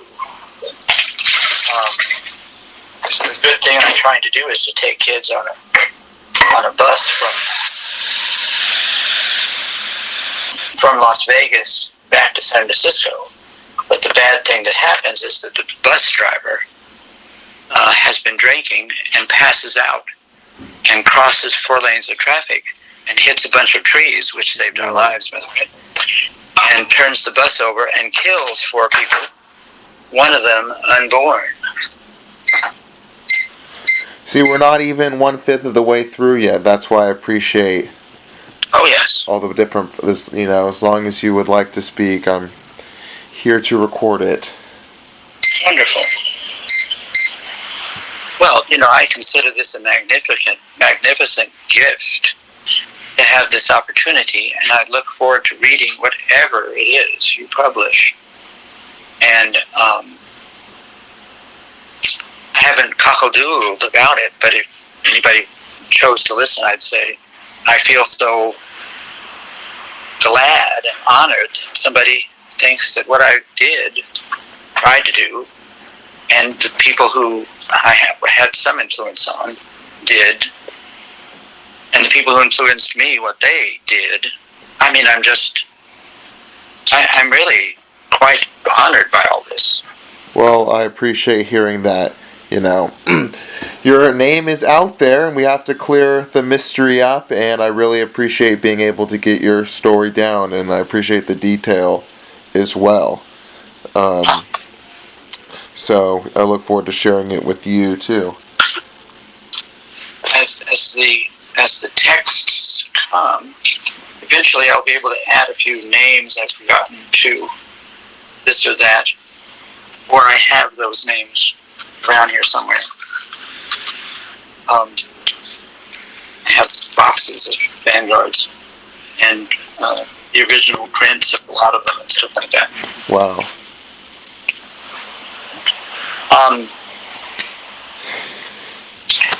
Not necessarily boxes of Vanguard issues. From time to time I'd run out of them, but again I'd have the originals, or I'd have the stencils and I'd print them, because none of the issues were ever out of print while I was actively doing them. And there we are. Are you in communication with anyone about your archive? My archives are at the Gay Museum, or the Gay and Lesbian Museum, something like that. It's in San Francisco, and for a while it was on Castro and 18th. Yeah. And I have a box there.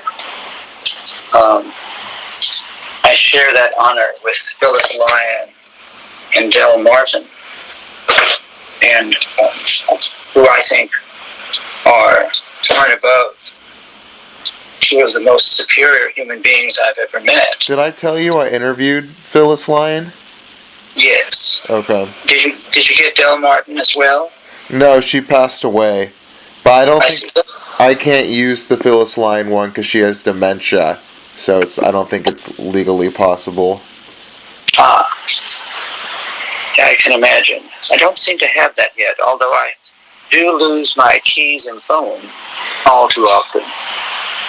Although I'm flattered at least that I understand a lot of people misplace their phone and keys from time to time. So, but I do make it an issue whenever I see my doctor about my forgetfulness, and he tests me and he says, you're doing fine. Yeah, I mean, you obviously sound very sharp, and these are detailed stories. Is there anything you want to speak about that I could do research about? You well, get out of it?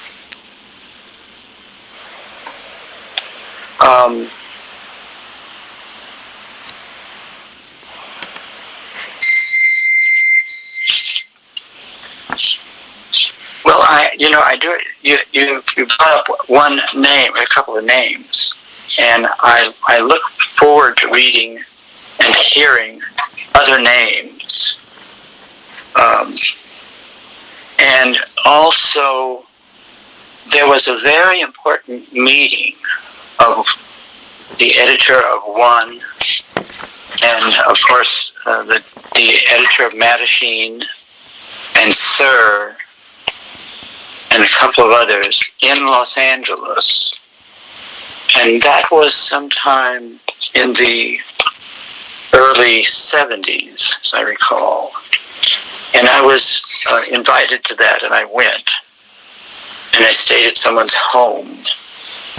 Not one of the named editors, but that meeting.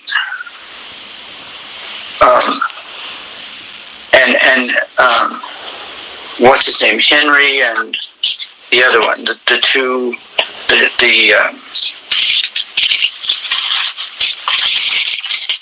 Henry and Morris? Maybe.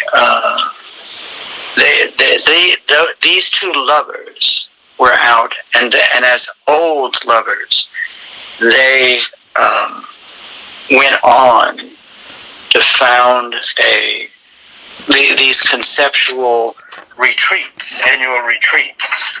John Burnside was one of them.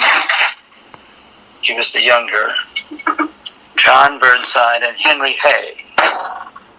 You know them? Yeah, of course. Well, they're also pivotal individuals, and I hope that you've interviewed them. But those two phenomenal people gave to me, in our times together, with the greatest sense of being normal and essential for the human, on the human planet. They were so loving and casual, and I never had the opportunity or found the time or was in the right place at the right time to go to one of their events, but I talked to them about it, and other people who went there, and during the early days of the gay freedom marches, and picked up their literature and things. But they're another inspirational element. There is something about the gay movement that brings it together with other movements that had their times of exclusion and cruelty and rejection and humiliation and confinement.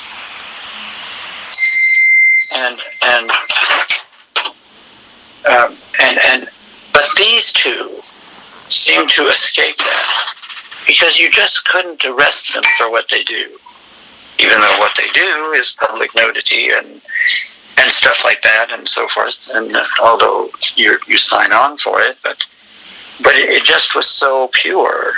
I really admired those two, and when I was with them, well, it's kind of like,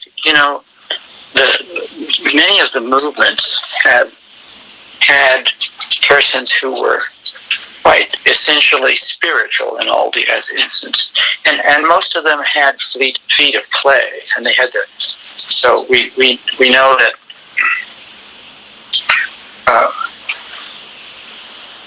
So we know that Gandhi had his faults, and we know that Christ had his doubts, and we know that some of these figures are mythical, and some of them are physical. We know, of course, that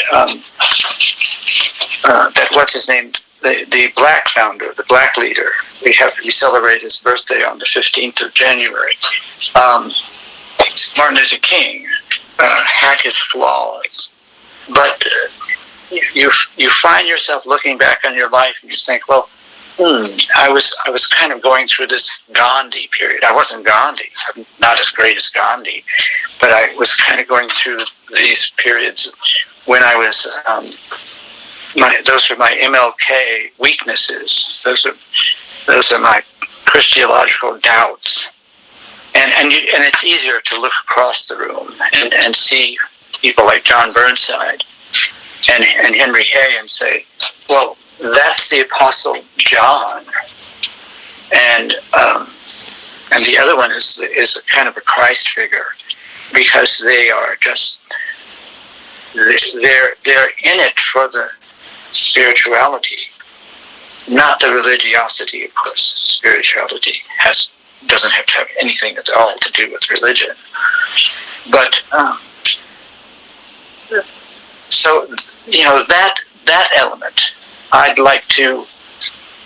I understand you published quite a lot, or a lot of your work is available, and I look forward to reading about these other epic men and women that I knew. I'm sorry you couldn't do Phyllis, or that you couldn't publish it. But well, maybe you. I don't know. I have a lawyer that helped me with some stuff. He made it seem like I shouldn't even consider it, because since she has dementia, it's not necessarily accurate.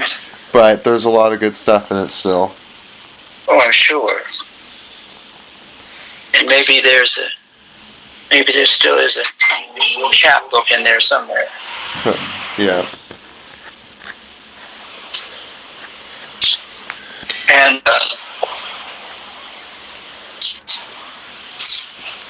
And so it is. And not all of these figures that I'm thinking of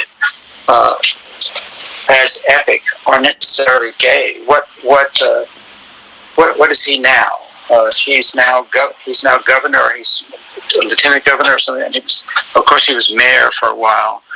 And but when he was when he was mayor of San Francisco, and he was the one that okayed the gay marriage. He's the first gay marrying mayor. Yeah. Yeah, what's his name? Gavin Newsom. Yeah, Gavin Newsom. And so I met him and spent some time with him.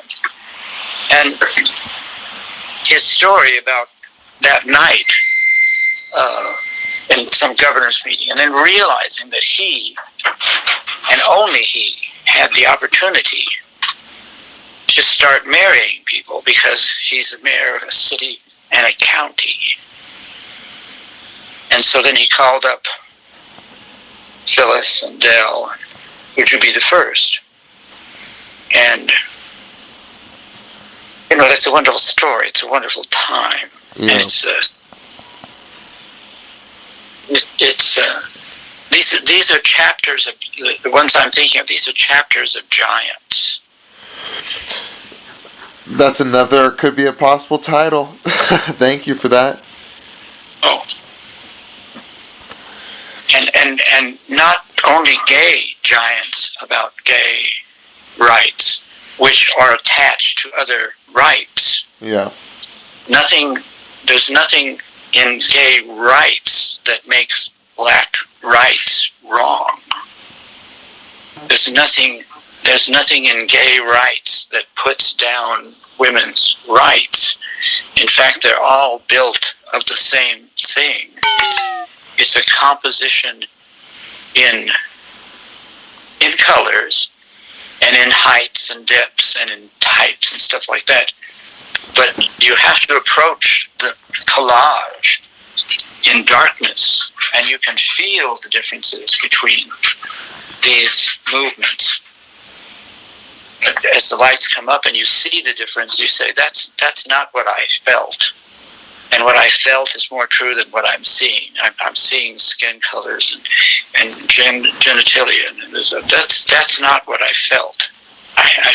When I was blind, I saw more than when I see now the differences. Because the differences were made to seem as if there were differences, but there weren't differences. It was just the touch when you touched, you saw the similarities.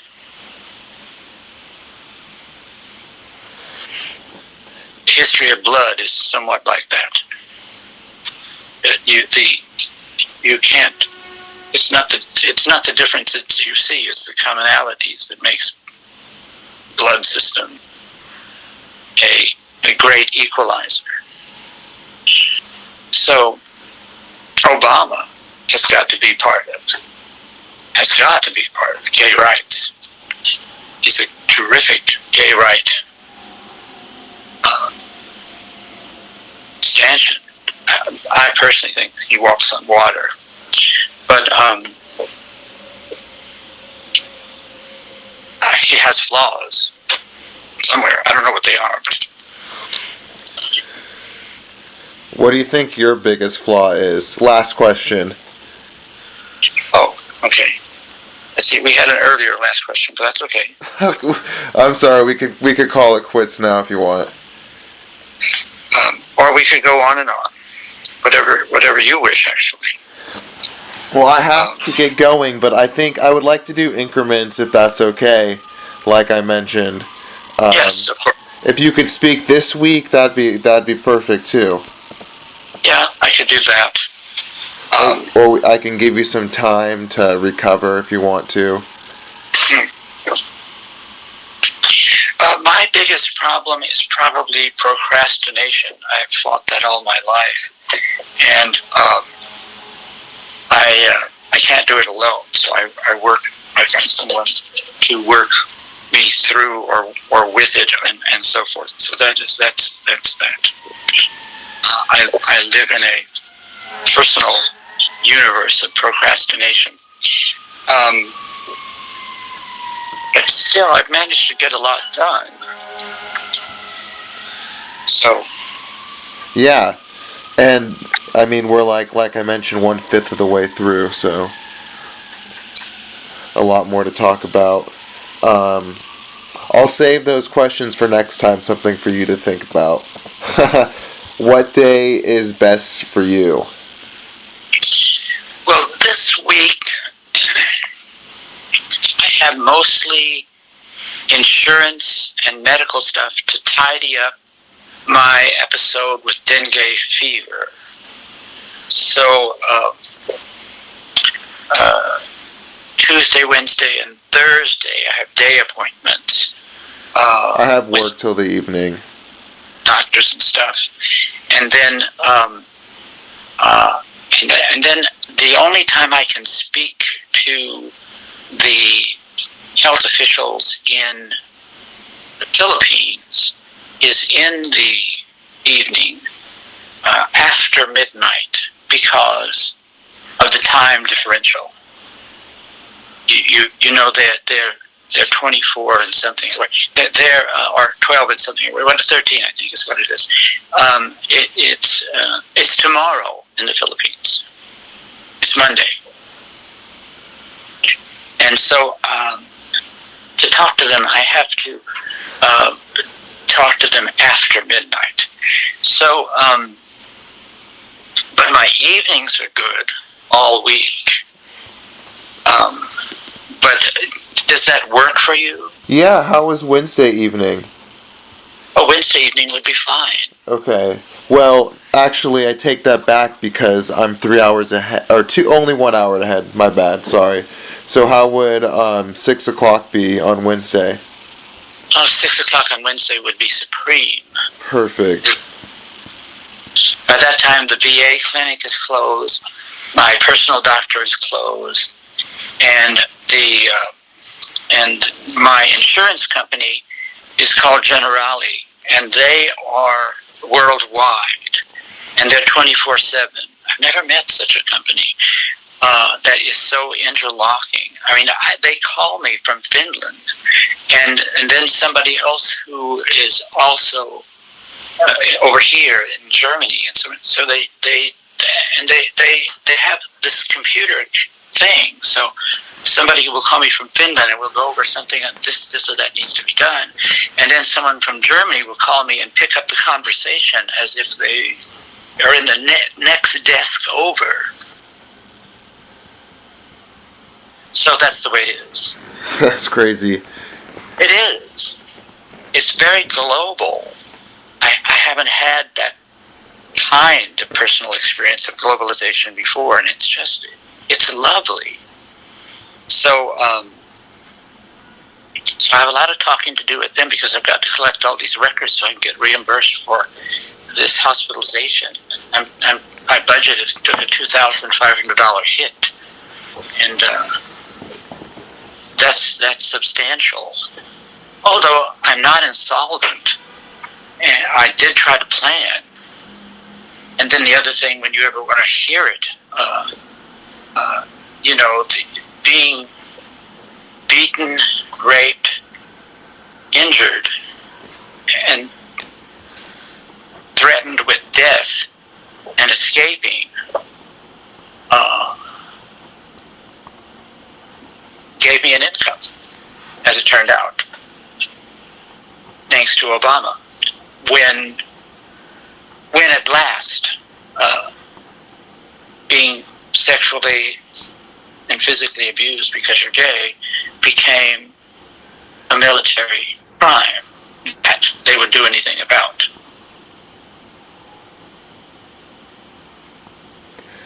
Wow. Yeah, if you don't mind talking about that, I'd be very appreciative. I understand a lot of these things are probably tough to talk about. It is.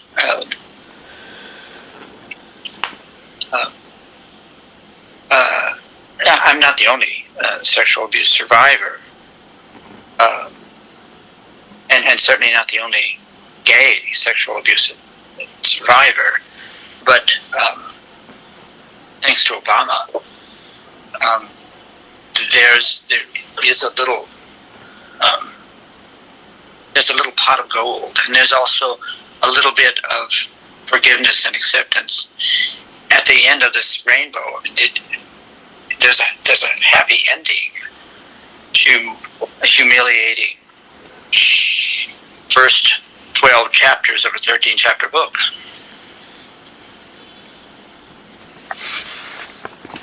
So, yes. Okay. And it did make a fork in the road. Either I would go to bitterness and self-destruction and all sorts of bad things, or I would take it as a learning experience. Yeah, and make a difference like you did. That's why we're talking. And in talking to other survivors, I grew to feel very fortunate, and mine was not the worst. It was my worst, but it wasn't the worst. Mm-hmm. So, yeah, whenever you're ready, add it to your list. I wrote it down. There's a lot of things added to my list. Were like 1/4 of the first page. So, long way to go. But thank you so much for the time and everything you talked about. I really appreciate it. And I will call you on Wednesday. Wednesday at 6. Perfect.